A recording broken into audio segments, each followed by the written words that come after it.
আসসালামু আলাইকুম প্রিয় দর্শক, আজ আমরা চলছি এক রোমাঞ্চকর লঞ্চ ভ্রমণে। নদীর বুকে ভেসে চলার এই যাত্রা যেমন শান্তিপূর্ণ তেমনি রোমাঞ্চকর। চলুন এই নদী ও লঞ্চ ভ্রমণের সৌন্দর্য উপভোগ করি।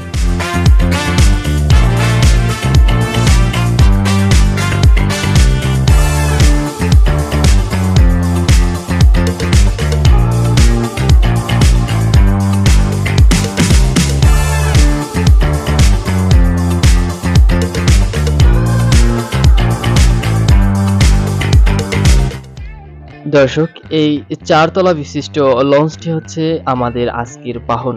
এখানেই আমরা আজকে আমাদের ভ্রমণের সুন্দর সময় কাটাবো। লঞ্চের এই খোলামেলা আবহাওয়া আর নদীর বাতাস সবকিছুই যেন নতুন করে আমাদের জীবনকে ছুঁয়ে যায়।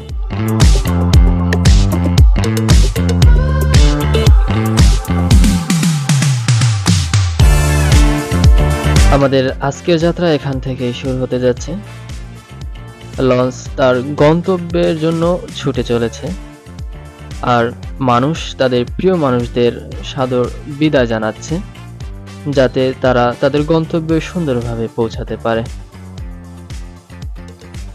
লঞ্চটি আস্তে আস্তে এগিয়ে চলছে, চারপাশে শুধু পানি আর পানি। নদীর মাঝখানে এভাবে ভেসে চলার সময় একটা অদ্ভুত প্রশান্তি অনুভূত হয়, এ যেন প্রকৃতির এক নিবিড় সান্নিধ্য। এটাকে লঞ্চের ডেক বলে। এখানের মুহূর্তটা খুবই সুন্দর হয়ে থাকে। লঞ্চ ভ্রমণের অত্যন্ত সুন্দর একটি জায়গা। এখানে আশেপাশের মানুষগুলো হচ্ছে নতুন, সবাই অপরিচিত, কিন্তু চলতি পথে সবার সাথে একটা ভালো সম্পর্ক এবং পরিচয় হয়ে থাকে।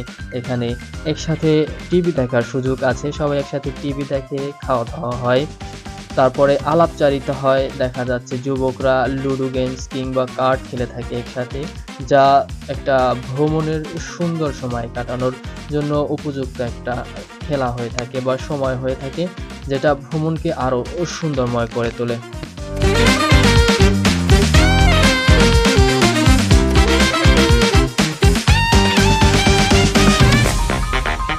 বরিশালের ঐতিহ্যবাহী লঞ্চে শুধুমাত্র ভ্রমণই করিনি, সাথে বরিশালের ঐতিহ্যবাহী লঞ্চে করে বরিশালের রুচির একটা নিদর্শন, ক্ষুদ্র নিদর্শন নিয়ে এসেছি। সেটা হচ্ছে এই পানির বোতল। দর্শক, দেখতে পাচ্ছেন আমার হাতে খুবই খুবই সুন্দর একটি পানির বোতল দেখা যাচ্ছে। এটা এতটাই সুন্দর যে এটা নিয়ে কথা না বললেই নয়। এই পানির বোতলটা দেখলেই বোঝা যায় যে বরিশালের মানুষের রুচি আসলে কতটা সুন্দর। একটা পানির বোতল আসলে কতটা সুন্দর হতে পারে সেটা দেখলে বোঝা যায় এই অমৃত পানির বোতলটি দেখলে। দর্শক, এটা হচ্ছে আমার দেখা সবথেকে সুন্দরতম পানির বোতল।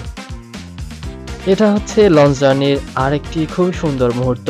সারা রাত লঞ্চ যখন বড় বড় নদীর বুকে দাপিয়ে তার গন্তব্যে ছুটে চলে, ঠিক ভোরবেলা যখন কাছাকাছি তার গন্তব্যে চলে আসে, ঠিক তখনই সূর্য উদয় হয়, আর সেই মুহূর্তটা সত্যি উপভোগ্য।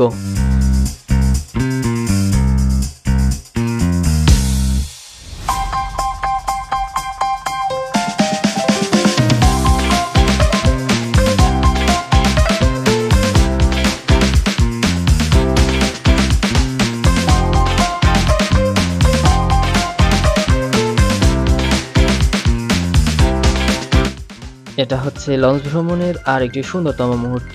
লঞ্চ তার গন্তব্যে চলে এসেছে প্রায়, আর মানুষ নামার জন্য প্রস্তুতি নিচ্ছে, যেটা সত্যি উপভোগ্য।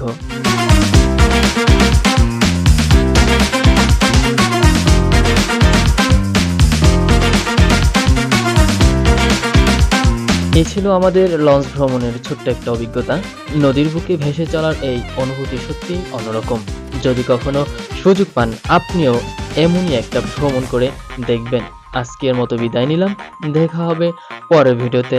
ততক্ষণ পর্যন্ত ভালো থাকুন, সুস্থ থাকুন।